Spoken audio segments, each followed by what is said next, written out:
de cada pessoa que aqui entrou. Deus esteja com você. Você que está acompanhando a gente pela internet. Um grande abraço à nossa amada igreja presbiteriana de Jacarezinho, nossa igreja mãe, que completou essa semana 62 anos de igreja organizada.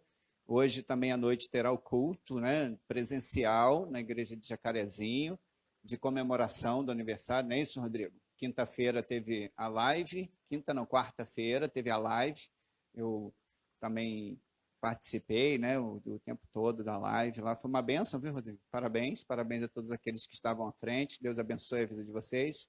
Um grande beijo aí quem está participando com a gente de Jacarezinho, aqueles que estão distantes de outros estados que participam, também Deus abençoe a sua vida. Adriana, está aí, Adriana? Beleza, Deus abençoe. Então, todos vocês que estão presentes conosco.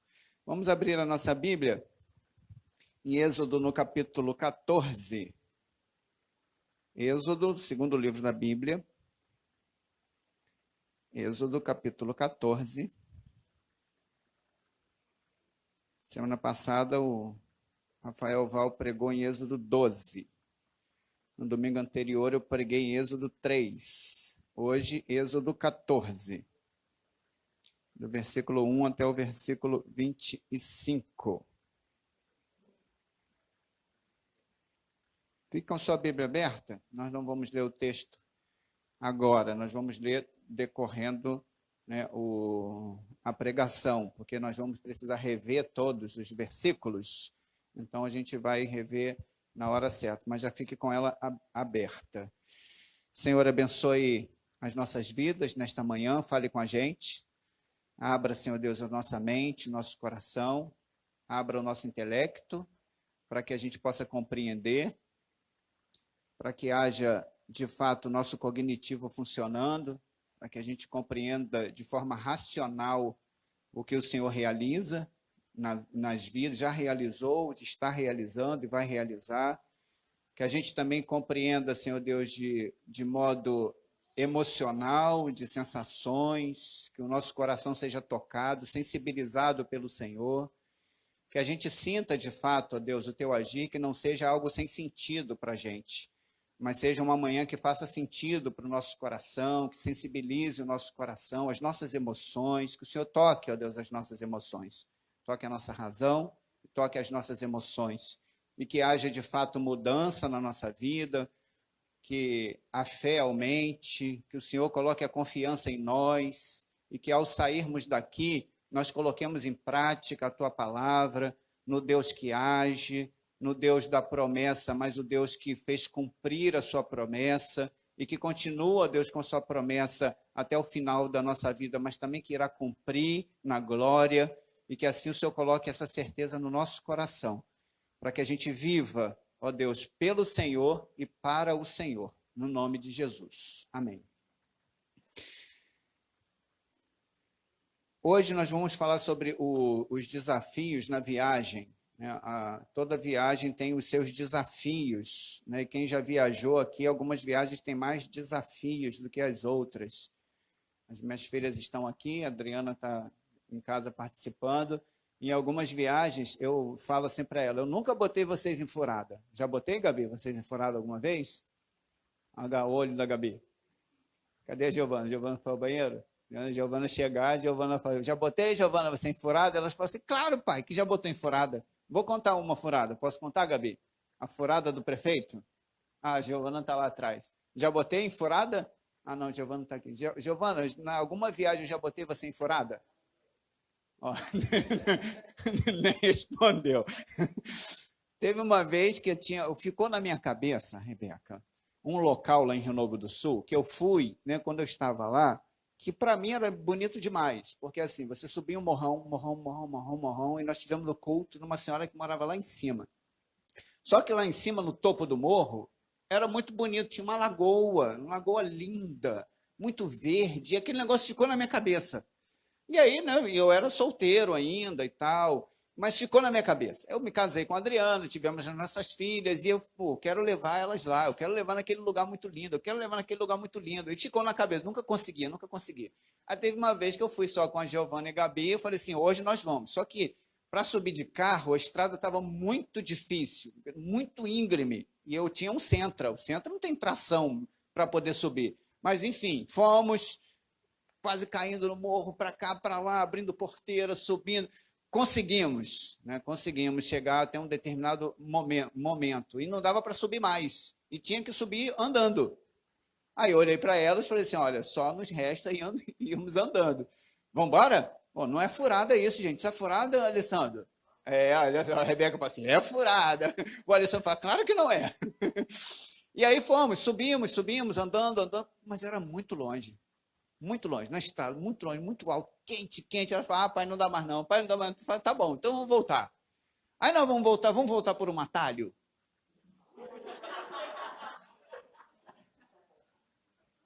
Tá bom, olha lá. A Gabi. Aí tudo bem, vamos por aqui, ó. O fácil, cara, moleza. Esse matinho pequenininho. Sabe aquele que corta? O matinho pequenininho, vamos por aqui. Aí, pai, cortou aqui, descemos e tal. Nos perdemos, cara. Eu perdi, daqui a pouco era um penhasco. Quase caímos na casa do prefeito. Passamos com arame farpado. Aí chegamos lá, eu falei assim, moleza, chegamos. Aí agora o carro. Eu falei assim, fácil, não sabia nada, Lisandro. Mas fácil, tá aqui, entrei, o carro, achamos. Sabe, crianças, como é que foi? Muita moleza. Os desafios da viagem, até hoje, elas falam assim, pai, botou a gente na maior furada. Mas eu falei assim, vocês vão contar isso ainda para os seus filhos e para os seus netos. Eu sei que na viagem tem os seus desafios, né? Tem as coisas.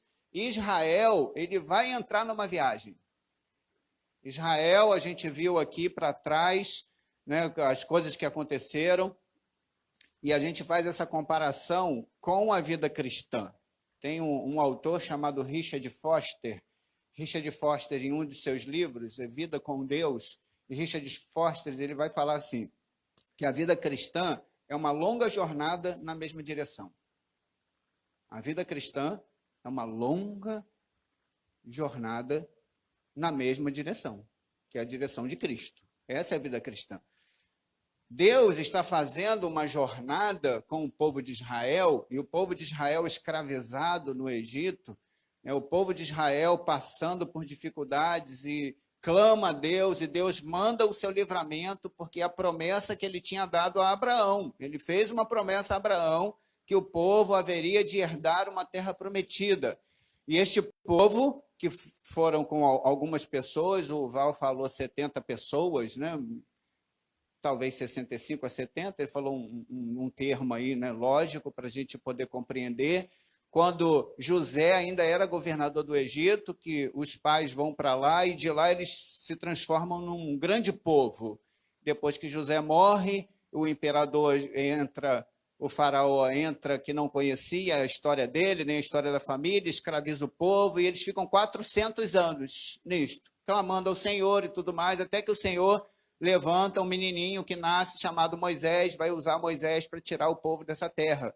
E ele vai ser criado no palácio, né? Ele vai ser criado por uma princesa. Então, Moisés, apesar de não ser da nobreza em si, mas ele vai fazer parte da nobreza. Então, ele é criado aprendendo a lutar espada, ele é criado, né, com os melhores cremes, com os melhores cabeleireiros, né? Ele frequentava os melhores restaurantes, ele aprendeu a falar o seu egípcio, mas também talvez tinha aprendido a falar o inglês, o francês, o italiano, brincadeira, né? Mas a língua das épocas, ele sabia falar outras línguas, tinha boas instruções, de bons professores, então era um cara altamente capacitado, que o próprio Deus foi o capacitando, né, ao longo do tempo.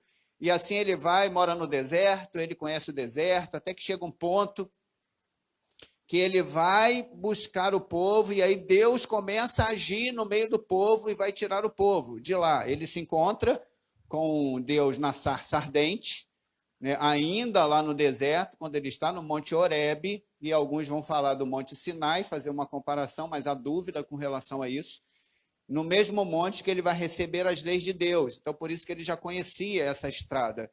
E aí ele conhece a Deus, chamado Monte de Deus, porque tinha uma crença que um Deus vivia naquele monte, ninguém podia subir naquele monte, porque era o monte de Deus. Era a crença da época, né, lá de Midian. E aí ele se encontra com Deus nesse lugar, ou seja, Deus aparece para ele, Deus se revela para ele, Deus se revela para Moisés. Isso no capítulo 3, na primeira pregação, e a gente viu como aconteceu isso aí. O povo ainda não saiu, mas a promessa ela é colocada em prática. Deixa de ser promessa e ela vai virar prática. Então, começa ali. Aí depois, no capítulo 12, que essa promessa já começa sendo colocada em prática, e que Deus já se manifestou com as pragas no Egito, com as coisas que aconteceram, até que chega o momento que Deus manda matar o cordeiro e vai colocar, vai escorrer o sangue no madeiro, e que o Val pregou na semana passada. E a partir daquele momento, né, do sangue escorrendo no madeiro, vem o anjo da morte e passa sobre, Pessá, Páscoa. Né, a Páscoa vem daí, Pessá, passar sobre. E aí eles vão serem libertos e saem daquele, dão início à jornada deles, a partir daquele momento que o Val terminou, lá no finalzinho do capítulo 12, dizendo que eles iniciaram a jornada. A questão toda aqui é quem está à frente dessa jornada. Para mim, esta é a questão. A questão não é a jornada em si. A questão não é a caminhada cristã, uma longa jornada na mesma direção. A questão é quem nos conduz nessa jornada. Um vacilão, um pai vacilão, que coloca os filhos, né, no furada, ou o pai que vai seguir tudo direitinho. O Deus não é um pai vacilão, embora eu seja, embora muitos de nós sejamos, né, nesse aspecto, não vacilando em todo sentido, né? Colocar em algumas furadinhas, usando só algumas, de vez em quando. Então, assim, mas Deus não é o pai da furada. Só que em algumas situações, em alguns desafios da vida, nós que olhamos para isso tudo, parece que Deus é o pai da furada, que Deus está colocando a gente furada. Oh, Deus me chamou, o Senhor tocou no meu coração, eu sou crente, e agora começa a acontecer um monte de coisa na minha vida. Pô, que furada! Pô, que Deus que eu sirvo! Como é que Ele está me seguindo por esse caminho? E a gente não compreende nada daquele caminho. Algumas coisas ruins acontecem ao nosso olhar naquele caminho. E Deus está nos conduzindo. Pô, que furada! Então Deus não olha para mim, Deus não me abençoa, Deus está me punindo, é a nossa linguagem, né? Assim, essa doença que veio, a doença para minha punição, né? A falta de emprego é para minha punição, e o nosso olhar fica todo distorcido nessa direção. Mas a questão é, quem está nos conduzindo em toda essa jornada? E aí a gente vê, a gente vai perceber, eu vou caminhar com vocês, né, em alguns textos, vamos lá? Então, Israel deixou o Egito em direção ao Mar dos Juncos, sob o impacto da redenção de Javé e da obrigação de viver como nação consagrada. Olha o capítulo 12, os versículos de 37 a 42. Capítulo 12, de 37 a 42. Estão aí? Facinho, né? Silenciosamente, você segue na sua Bíblia, eu vou ler, de 37 a 42, capítulo 12. Assim, os filhos de Israel partiram de Ramsés para Sucote. Eram cerca de... Somente? Sem contar? Alguns falam de uma expectativa de quase 2 milhões de pessoas. Eu já ouvi dizerem 1.600.000, 1.800.000, li um autor que falava em 2 milhões, porque se tem 600.000 homens, e se tem os casamentos, e Israel tinha muitos filhos, então se cada casal, vamos colocar aí 300 milhões de casamento, né? De casamento, então gerando filho, bota aí em média 3 filhos, faz a conta, se você fizer uma conta rapidinho, você vai chegar lá quase em 2 milhões de pessoas. Estou no 38, né? Saiu também com eles um misto de gente, ovelhas, gado, muitos animais. E assaram pães sem fermento da massa que levaram do Egito, pois a massa não tinha levedado, porque eles foram expulsos do Egito. Não puderam deter-se e não haviam preparado para si provisões. Ora, o tempo que os filhos de Israel habitaram no Egito foi de... Aconteceu que, ao final dos 430 anos, nesse mesmo dia, todos os exércitos do Senhor saíram da terra do Egito. Esta noite será dedicada ao Senhor, porque nela os tirou da terra do Egito. Quem tirou? Esta é a noite do Senhor, que todos os filhos de Israel devem comemorar de geração em geração. Amém. A partida definitiva de Israel do Egito exigia uma saída por uma rota não egípcia. Exigia isso, essa saída dessa rota, de modo que o povo não perdesse o ânimo. Então, eles fazem uma rota não egípcia para determinado local. Veja capítulo 13, do versículo 17 até o versículo 22.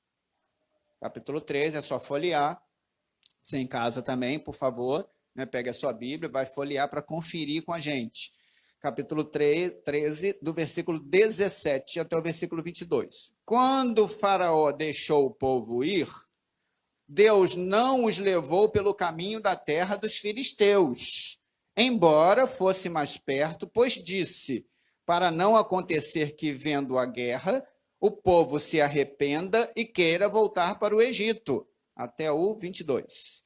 Porém, Deus fez o povo rodear pelo caminho do deserto, perto do Mar Vermelho. Os filhos de Israel saíram do Egito, organizados como um. Moisés levou consigo também os ossos de José, pois este havia feito com que os filhos de Israel jurassem solenemente, dizendo, Deus certamente visitará vocês. Quando isso acontecer, levem os meus ossos daqui.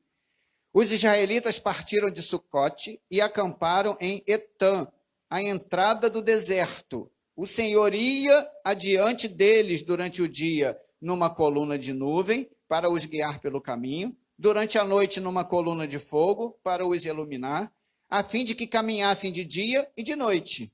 A coluna de nuvem nunca se afastou do povo durante o dia, nem a coluna de fogo durante a noite. Então o Senhor, ele vai conduzir os filhos de Israel para Pi-Airote, região situada ao lugar oeste do Mar Vermelho. Ele vai conduzir por ali. Então essa manobra que Deus faz, porque é uma manobra, torna impossível escapar do ataque. O ataque com certeza aconteceria. Mas Deus levou para o ataque? Sim, Deus levou para o ataque. Deus me leva para o deserto? Sim, Deus te leva para o deserto. Deus me leva para a aflição? Sim, Deus te leva para a aflição. Deus me leva para algum problema? Sim, Deus te leva para os problemas. Você acha que não? A rota, essa manobra feita por Deus, era para levar num determinado ponto, e ali seria manifestada a glória do Senhor. Ou seja, impossível escapar do ataque por essa rota. Isso, porém, tornou o milagre subsequente ainda mais extraordinário. Porque quanto maior a luta, quanto maior os desafios que se tem pela frente, maior o milagre se torna, mais extraordinário o milagre se torna, mais evidente a manifestação de Deus se torna. Então não esqueça disso. Pastor, mas eu estou passando por muita luta. Maior será o seu milagre. Eu falei isso para uma pessoa essa semana. Falei, pastor, mas não estou conseguindo, a luta é demais. Eu falei assim, meu irmão, que bênção. Ele falou, que é isso, pastor? Que bênção. Eu falei assim, Deus vai te usar muito. O Senhor vai te honrar muito. O Senhor quer estar trabalhando a sua vida, meu irmão. Pastor, mas eu estou sendo humilhado. É isso, para que você vá para o pó mesmo, para que ali ele te exalte. Então, quanto maior a luta que a gente passa, maior a vitória será lá na frente. A nossa visão equivocada, sem a visão espiritual, é que nos leva a outras coisas. A nossa visão sem fé é que nos leva a pensar que Deus está nos derrotando. Mas não, Deus nos exaltará muito mais. A vitória será muito maior. A honra será muito maior. A gente olha aqui para esse texto, a gente percebe isso. Então, Faraó imaginou que os israelitas estivessem sem saída e partiu. Eles estão perdidos. Erraram a rota, ficaram rodeando, foram para aquele local que é o local que a gente vai atacar e ali a gente vence. Que bom, eles estão perdidos. Faraó assim pensou, né? E aí ele sai com seu exército composto por 600 carros, escolhidos de todos os carros do Egito, com capitães sobre todos eles. E aí acontece o desafio, começa o desafio a partir daqui. 3 questões que eu vou trazer hoje, espero que sejam mais rápidas, né, para a gente. 3 questões importantes que Deus trabalhou no meu coração. Porque Deus vai promover aqui lições que nós devemos aprender. Então, Javé oferece provas convincentes de seu poder de proteger seu povo, usando o Mar dos Juncos para destruir os exércitos de Faraó. Então, a lição definitiva aqui de Javé quanto ao seu poder e soberania envolveu trazer as tropas de um faraó enfurecido contra o que parecia ser uma multidão desorientada. Aconteceu isso, né? Deus vai se manifestar de uma forma extraordinária aqui. Então, Faraó achava que tinha uma desorientação naquela multidão, que eles estavam perdidos e podiam destruir. Entretanto, Faraó e seu exército, talvez até a gente, né? Talvez até muitas pessoas que seguiam na viagem, podiam se ver perdidas. Isso para mim é importante, né? Às vezes tanto Faraó achava que eles estavam perdidos, como eles achavam que estavam perdidos, como nós achamos que muitas vezes estamos perdidos. Dentro da igreja, ou dentro da nossa família, ou dos nossos projetos, estamos perdidos. Eu não sei se isso já aconteceu com a sua vida, mas eu me lembro que no retiro do SARA, que SARA é uma sigla, né? SARA não é um nome para a gente, né? SARA, Servindo de Apoio, Refrigério e Amizade. E eu me lembro que eu fui na CEPAL, que é o outro órgão que trabalha com pastores, lá em Curitiba, representar o SARA. E aí lá, depois, lá na frente, né, o pastor que estava liderando, aí que falou assim, não, estamos aqui com o SARA, com a SARA, então a SARA vai falar para a gente o que é isso. Eu fui lá para frente, peguei o microfone e falei assim, gente, olha só, SARA não é meu nome social. Meu nome é Hélio, sou pastor da igreja presbiteriana. Então, o SARA, né, é uma sigla que tem servindo de apoio, refrigério e amizade. E aí nós estávamos num outro retiro em Curitiba, e eu fui dar uma palestra, e eu falei sobre isso. Eu falei assim, olha, às vezes parece que nós nos perdemos na caminhada cristã. Há uma sensação do meu coração, e eu já passei por isso na minha vida, que parece, o que eu estou fazendo aqui? Deus me chamou mesmo para ser pastor? Deus me chamou mesmo para ser crente? O que eu estou fazendo aqui? Aí a gente se vê tão perdido num determinado momento que parece que Deus errou. Não, Deus errou. Não era possível, não era para isso estar acontecendo na minha vida, não era para essas coisas virem. E a gente se vê perdido, e muitos pastores estavam se vendo perdidos também. Assim, qual é o ponto da nossa trajetória, de fato, que a gente se perdeu? Qual é o ponto da nossa trajetória que a gente caiu e a gente não está vendo coisa nenhuma acontecer? Nessa situação aqui, o Faraó, com seus 600 carros, com os capitães em cima de cada carro, ele fala assim, olha, eles estão perdidos. Talvez eles mesmos, esses 2 milhões de pessoas que saíram do Egito, falaram assim, olha o que Deus fez com a gente. Trouxe para um local que a gente ficou encurralado, então a gente vai ser atacado, Faraó está vindo com toda a fúria, os carros estão vindo, os capitães estão vindo, os soldados estão vindo, a espada está vindo e a gente vai morrer aqui. Acabou para a gente, a morte é certa.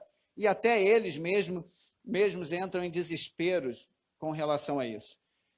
Só que eles esqueceram que a certeza de boa condução, ali naquele lugar, haveria um grande milagre. Não por eles, mas quem o estava conduzindo. Então, talvez você esteja vivendo essa parte da sua vida hoje. Talvez você esteja perdido. Encurralado. Não vê saída. Estou num ponto da minha vida que parece que Deus me levou para lá para me matar, para me destruir. E a gente vive isso, né? Mas saiba que Cristo, ele é o caminho, a verdade e a vida, e ele sabe muito bem qual é a rota que está nos guiando. Lições para a gente. Primeira lição, né, que eu tiro dessa questão aqui. Lições que precisamos aprender. Primeira delas, seu poder e soberania envolveu uma resposta de fé que supera a visão distorcida. Seu poder e soberania envolve uma resposta de fé que supera a nossa visão distorcida. A questão é a nossa visão que fica distorcida diante disso tudo. A questão do povo de Israel aqui é a visão distorcida que eles começam a ter diante de tudo isso. Por quê? Porque Deus fez uma promessa a Abraão. Deus começa a cumprir essa promessa em Moisés. Eles já viram o milagre de Deus acontecendo nas pragas. Eles já viram de uma forma poderosa como o cordeiro foi morto e o anjo da morte não entrou na casa deles. Eles já viram de uma forma poderosa como Deus endureceu o coração de Faraó e não permitiu que eles saíssem. Eles já viram de uma forma poderosa que Faraó permite que eles saiam do Egito depois de 430 anos. Eles viram de uma forma poderosa que o Deus soberano estava guiando a vida deles. Mas quando eles se sentem encurralados, a visão distorce. A fé parece que cai. A gente só consegue ver através da nossa visão distorcida. Olha aí, observe. Vamos lá agora para o versículo, do versículo 10 até o versículo 14. Não, é capítulo 14, do versículo 10 ao versículo 14. Já entramos no capítulo 14.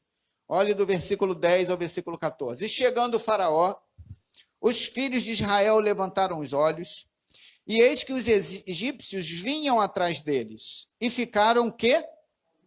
Com muito medo. Então os filhos de Israel clamaram ao Senhor, disseram a Moisés, será, olha a visão distorcida, começa aí, olha, será que foi por não haver sepulturas no Egito que você nos tirou de lá para que morramos neste deserto? Olha como é que começa a visão distorcida. Será que foi por causa disso que Deus fez isso com a gente? Tirou da gente de lá? Foi isso, Moisés? O que vocês acham? Foi isso?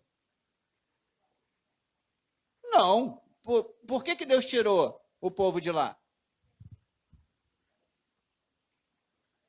Para levar para a terra prometida, que ele deu.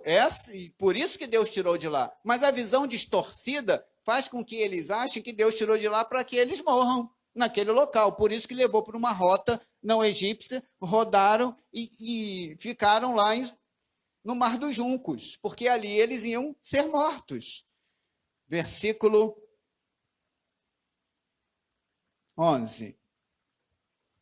É o versículo 10 ainda. É o versículo 10 no final. O que foi que você fez conosco, tirando-nos do Egito? Versículo 12. Não foi isso que dissemos a você no Egito? Deixe-nos em paz para que sirvamos os egípcios? Pois teria sido melhor para nós servir os egípcios do que morrer no deserto.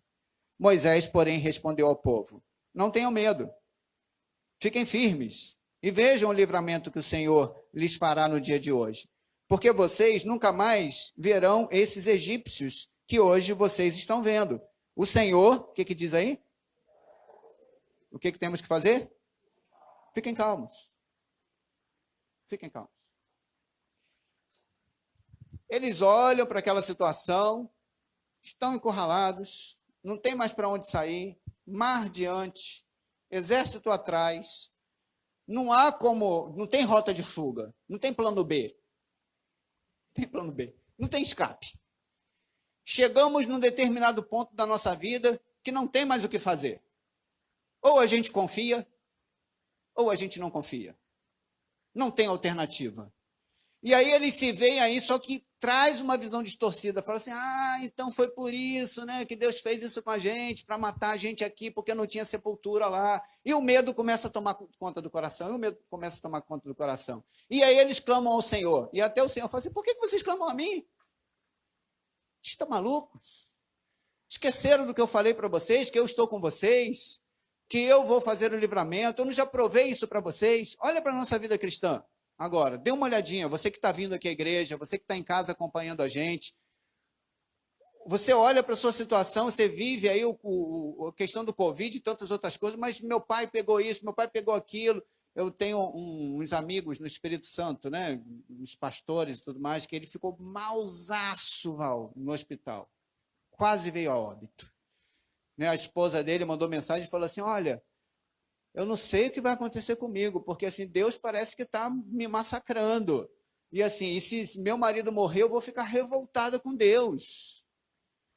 A visão distorce.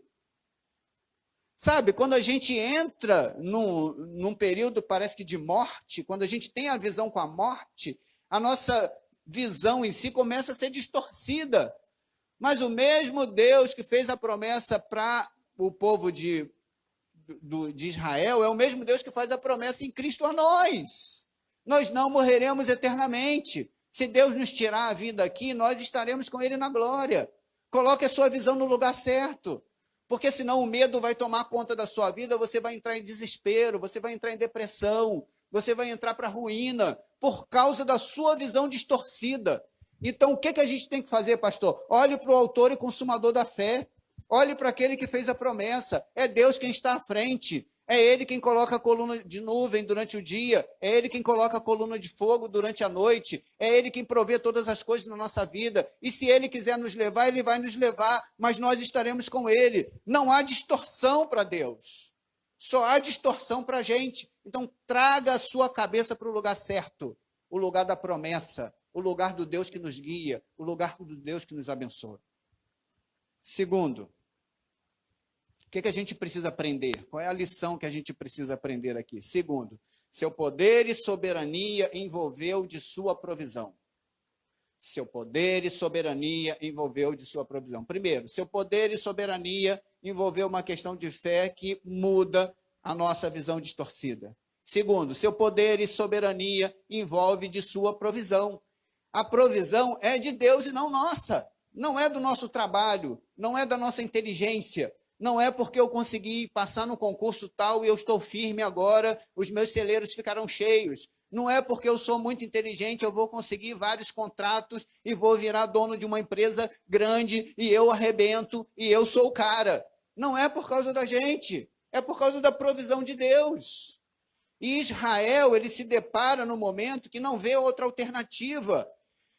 Então, ou seja, há uma parede de proteção, há uma parede de livramento de Deus para a vida de Israel, como há para a gente. Capítulo 14, de 15 a 22. O Senhor disse a Moisés, por que você está clamando a mim? Diga aos filhos de Israel que marchem, sigam. E você levanta o seu bordão e estenda a mão sobre o mar. As águas se dividirão para que os filhos de Israel passem pelo meio do mar em seco. Eis que vou endurecer o coração dos egípcios para que venham atrás de vocês. Que coisa, né? Ô, Jesus, isso não, Senhor, por favor. Pô, você vai trazer para que eles venham atrás da gente. Pô, que eles vão embora, Senhor. Não que eles venham atrás da gente. Está percebendo? Ó, vou fazer com que você perca o emprego. Não, Senhor, isso não. Vou fazer com que você não tenha recursos, que dependa de outras pessoas. Não, Senhor, isso não. Sim, é isso que eu vou fazer para que você aprenda, porque você não está aprendendo. Percebe, Arthur? Duro, né? Olha só como Deus faz as coisas. E aí vem, eu parei em qual versículo?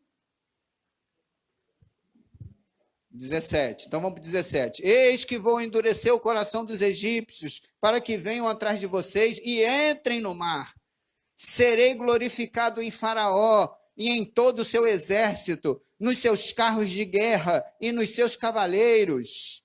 E os egípcios saberão que eu sou o Senhor, quando for glorificado em Faraó, nos seus carros de guerra e nos seus cavaleiros. Então o anjo de Deus, que ia diante do exército de Israel, se retirou e passou para trás deles. Olha a barreira. Também, coluna de nuvem se retirou diante deles e se pôs proteção. Olha a proteção como Deus fala. Eu vou mandar, mas eu vou mandar também o subsídio. Eu vou mandar a proteção. Vai vir ataque para cima de vocês, vai vir dificuldade para cima de vocês, mas eu vou colocar parede. Eu vou colocar proteção na vida de vocês. Olha que lindo, gente. Eu parei em qual versículo? 20. E ia entre o exército dos egípcios e o exército de Israel. A nuvem era escuridão para, mas iluminava de noite para. Olha que coisa! Meu Deus, Val. Pode dar um glória, Val. Dá um glória a Deus. É isso que a gente tem que fazer. Pode dar glória. Fala, glória a Deus. Porque a visão foi diferente. Eles viam uma nuvem que iluminava. O egípcio via escuridão. A visão deles que começaram a ser distorcida e não de Israel. Deus vai falar assim, eu vou mostrar para vocês. Olha o que vocês vão ver. Vocês vão ver luz. Vocês vão ver parede de proteção. Eles vão ver parede de divisão. Eles vão ver escuridão. Eles vão ver empecilho. Eles vão ver dificuldade. Vocês não. Vocês vão ver livramento. Olha que coisa espetacular. A nossa provisão vem de quem? De Deus. Somente dele, de mais ninguém. Não é de você. Bota isso na sua cabeça. Se Deus te deu inteligência, se Deus te deu habilidade, é para você usar para a glória dele. E não porque você é o cara, ou você é a mulher, ou você arrebenta. É Deus quem conduz. A confiança está no nosso Senhor. Ele é o Deus da providência. Onde que eu parei? 21. Então vamos até o 22. Então Moisés estendeu a mão sobre o mar, e o Senhor, por um forte vento leste, que soprou toda aquela noite, fez com que o mar, tornando-se, e as águas foram. Os filhos de Israel entraram pelo meio do mar em, e as águas foram qual? Glória a Deus. Glórias ao Senhor. Seu poder e soberania envolveu a provisão de uma parede de proteção para o livramento do seu povo num escape através do mar. Talvez seja isso que a gente precisa hoje, né? Que Deus mude a nossa visão. Que a gente olhe para ele e fale assim, não, Senhor, essas dificuldades não são para a nossa destruição, é para a manifestação da tua glória. Eu a recebo. Difícil falar isso, né? Eu recebo o sofrimento, Senhor, com alegria. Eu recebo essas dificuldades, Senhor Deus, com alegria. Porque essas dificuldades, o que elas vão fazer? Vão glorificar a Deus, aprendendo, né? Que coisa boa, estão aprendendo. Coloque a sua visão no lugar certo. Não tenha a visão distorcida, porque Deus não está fazendo mal para a sua vida, mas o bem. Terceiro e último, para a gente levar para a conclusão. Seu poder e soberania proveu proteção para Israel e evitar o ataque dos egípcios. 14, de 23 a 25. A gente termina no 25. 23. Os egípcios que os perseguiam entraram atrás deles, todos os cavalos de Faraó, os seus carros de guerra e os seus cavaleiros, até o meio do mar. Na vigília da manhã, o Senhor, na coluna de fogo e de nuvem, viu o acampamento dos egípcios e criou alvoroço no acampamento dos egípcios. Emperrou as rodas dos carros dos egípcios, fazendo com que andassem com dificuldade. Então, os egípcios disseram, o que eles disseram? Por quê? Saiba, quem luta com você, quem protege você é o próprio Deus. Que coisa! Eu olho para esse texto e falo assim, eu lendo durante o tempo e falo assim, uau, Deus, caramba! Né, Lisandro? Sinistro. Assim, parece até filme da Marvel. Eu acho que a Marvel se inspirou. Não é possível. Está lá tudo funcionando. Carro novinho dos egípcios, comprou agora. Engrenagem boa, lubrificou, capitão lá, indo direito, daqui a pouco emperra o negócio, falha o negócio. E aí está tudo, como assim? Comprei esse carro ontem. Veio defeito de fábrica? Não, Deus deu defeito no negócio. Não vai atrás do meu povo. Eu protejo o meu povo, sou eu quem abençoa. E eles ficaram assim. Presta atenção nisso. Presta atenção nisso. O Egito reconhece que quem está fazendo aquilo é quem? Um povo iníquo, um povo que não acredita em Deus, um povo que não está nem aí para a manifestação maravilhosa do Senhor. Ele reconhece. É Deus quem está fazendo isso com ele. E nós, muitas vezes, não reconhecemos. A nossa visão distorcida acha que Deus está nos punindo, que o Senhor não é com a gente, que o Senhor não gosta da gente, que é um erro eu estar aqui, é um equívoco nessa coisa. Não é. Essa é a nossa visão distorcida. Eles reconhecem isso. Israel precisava reconhecer. Mas Israel começa a falhar nos seus desafios e falhar nos seus desafios. E aí, lá para frente, a gente vai ver que muitos morrem no deserto porque eles falham no seu desafio. Para a gente concluir, né, a mensagem dessa manhã, não falhe no seu desafio, você é do Senhor. A caminhada cristã ela é longa, como disse Richard Foster, é uma longa caminhada na mesma direção. Você está em que ponto nela? No início? Então tem muita estrada para você percorrer. Você está vindo aqui? Você está se deparando com o Evangelho de Cristo? Entregue-se a Ele, inicie a sua caminhada, porque não há início de caminhada se Cristo não estiver no nosso coração. Não há início de caminhada se não tem salvação para a gente. A caminhada cristã ela acontece na nossa decisão, no nosso batismo, na nossa entrega a Deus. E aí nós nos entregamos e nós falamos assim, Senhor, mesmo que o Senhor esteja tocando no coração de Faraó e as dificuldades virão para cima de mim, mas eu confio no Senhor, fortaleça a minha fé, Deus, para que a minha visão não seja distorcida. Senhor Deus, Tu és o Deus soberano, o Senhor é quem provê para mim, eu tenho certeza disso hoje. Tu és o Deus soberano e o Senhor é quem me protege e eu sei disso hoje e as pessoas verão isso também. Glória a Deus. Glória a Deus. Para concluir, os desafios que teremos na caminhada cristã, temos a certeza de sua soberania. Ele nos guia em nossa visão distorcida, dando-nos a visão correta. Nos concede provisão e proteção. Concluindo, Deus instruiu Moisés a realizar um dos maiores milagres de toda a história. Disse o Senhor a Moisés, por que clamas a mim? Diz aos filhos de Israel que marchem. O que precisamos fazer, o que nós precisamos fazer como cristãos, é confiar. O que a gente precisa fazer é confiar. Confiar que Jesus está à frente e nos conduz por um caminho seguro. Confie. Jesus está à sua frente. Jesus é que te conduz para o caminho seguro. Você não está no caminho errado. Quem nos conduz não erra caminho. Quem nos conduz não vacila. Quem nos conduz não nos coloca de precipício abaixo. Quem nos conduz está nos conduzindo por caminho seguro. E Cristo é o caminho. Cristo é a verdade. Cristo é a vida, Ele é o caminho seguro, é a rota certa que nos leva até o Senhor. Confie. Segundo, confie em suas promessas. Confie em suas promessas, que serão todas cumpridas em nossa vida. Deus falou que nós estaríamos com Ele e nós estaremos com Ele. Eu não sei se eu já contei para vocês aqui sobre o fim. Já falei sobre o fim?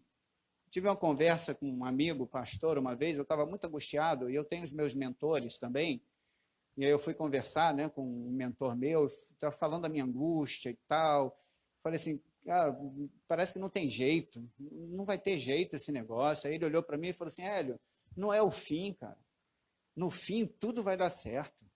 Aí eu falei assim, não é possível, cara, já está o fim, já está finalizando tudo, e não deu certo. Ele falou, olhou para mim dentro dos meus olhos e falou assim, então, se não deu certo, porque ainda não é o fim, porque no fim tudo vai dar certo.